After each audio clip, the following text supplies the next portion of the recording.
নমস্কার দর্শকগণ, আজকের বিশেষ সাক্ষাৎকারে আমরা শুনব জুলেখা টপর জীবনের এক অসাধারণ যাত্রার গল্প। তিনি ছোটবেলা থেকেই বিভিন্ন ধর্মের ভক্তি ও সাধনায় লিপ্ত ছিলেন। খ্রিস্টান ধর্ম থেকে শুরু করে শিব, দুর্গা ও অন্যান্য দেবদেবীর উপাসনা করতেন। বহু তীর্থস্থান পরিদর্শন করার পরেও তিনি প্রকৃত ঈশ্বরের সন্ধান পান। অবশেষে 2020 সালে 1 মার্চ তিনি সন্ত রামপালজি মহারাজ থেকে নাম দীক্ষা গ্রহণ করেন এবং এরপর থেকেই তার জীবন এক নতুন পথে পরিচালিত হয়।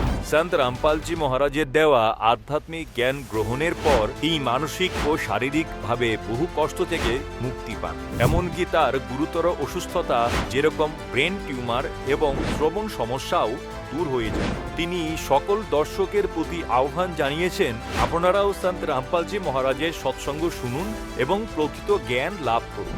আসুন শুনি জুলেখা টপর এই অনুপ্রেরণামূলক সাক্ষাৎকারটি তার নিজ মুখ থেকে। সম্পূর্ণ ভিডিওটি দেখার জন্য ডেসক্রিপশন বক্সে দেওয়া লিংকে ক্লিক করুন।